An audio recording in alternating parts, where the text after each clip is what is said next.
Remember when LFO thought it was fly when girls stopped by for the summer? I do. It was 1995. Waterworld premiere, Jennifer Aniston and Canadian Matthew Perry promoted Windows 95. Duracell haunted us with the Puttermans.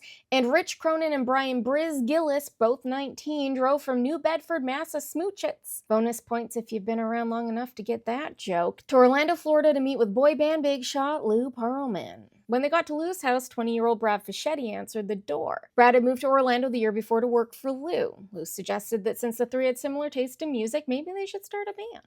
And they would. They would go on to form Light Funky Ones, or LFO. Lou signed the group to his management company and immediately started to force them to conform to his boy band formula. You know, the one that made NSYNC and the Backstreet Boys so successful. They found initial success with covers of Yvonne Elliman's If I Can't Have You and New Kids on the Block Step by Step, which caught the attention of BMG Records, Germany, in 1997. But LFO were different than Lou's other boy band wonders. They were influenced by bands like the Beastie Boys and weren't really into synchronized dance moves and three-part harmonies. They did it, though, because that's what was expected of them. But then, in early 1999, they took the first hit when Brian left the band. He was frustrated with their lack of success and opted to go solo. 21-year-old Devin Lima stepped in, and 6 months later, the band released the song of the summer. Summer Girls never intended to make it to mainstream media. Full of inside jokes, Rich had penned it with the intention of a demo tape. LFO's label at the time, Logic Records, had other ideas, though, when they leaked the single to WWZ, a top 40 radio station in Washington, D.C. The song was officially released on June 29, 1999, and when I tell you that the summer of 1999 felt like this song, like my favorite pair of orange parachute pants and the smell of strawberry Body Shop body spray. The music video for it was even more iconic. Shot on Coney Island, it was released on July 20th, 1999, and quickly earned a spot among the videos of the summer alongside Smash Mouth's All-Star, Christina's Genie in a Bottle, and Len's If You Steal My Sunshine. They're also Canadian.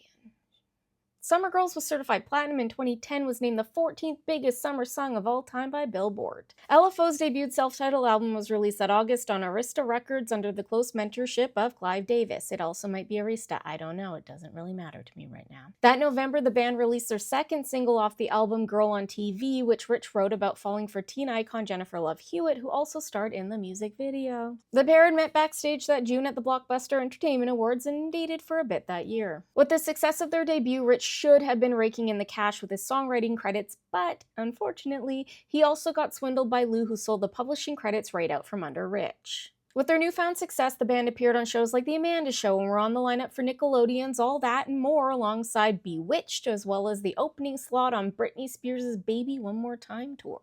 They released their sophomore album, Life is Good, on June 26, 2001, which reached number 75 on the Billboard 200 and featured the singles Every Other Time and Life is Good. Unfortunately for the band, as we crested over the new millennium, the boy band breakdown started to happen. The teen girls who had fueled their success were either graduating or starting college, and the music landscape was changing.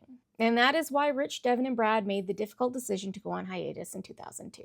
Rich continued writing, working on songs for Aaron Carter, O-Town, and the Jonas Brothers. He'd also been experiencing persistent headaches, and in March 2005, after seeking treatment, he was diagnosed with leukemia.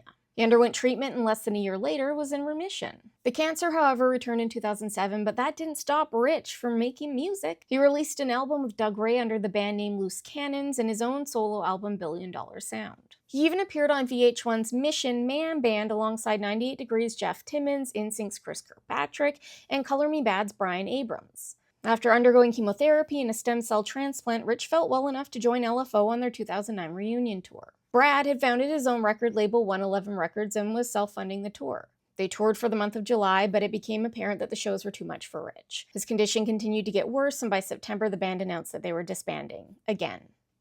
For good.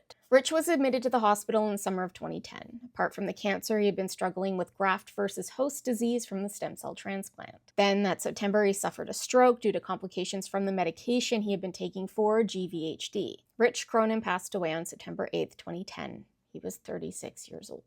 After Rich's death, Devin continued making music and helped form the group Rogue Cherry. In 2017, Devin and Brad reunited again, releasing the single Perfect 10, which had been penned by Rich. But then tragedy struck the band again when Devin was diagnosed with stage 4 adrenal cancer in October of that year. He had his kidney removed and a treatment plan in place, but unfortunately Devin passed away on November 21st, 2018 at the age of 41. He left behind 6 children.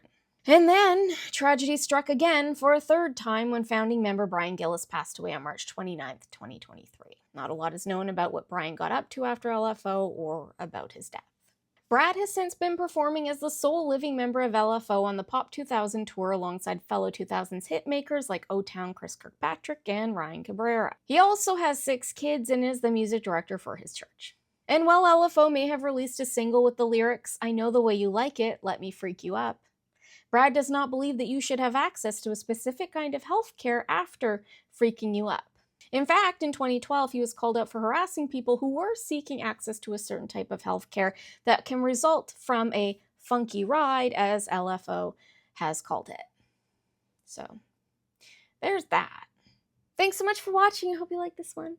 If you did, please save and share with friends, relatives, help spread the good word of the cult. And don't forget to follow me over on the gram, the two with you just in case. Also have a bulletin board over on the TikTok if you want to join that for little updates and things. Good day, and may the cult be with you.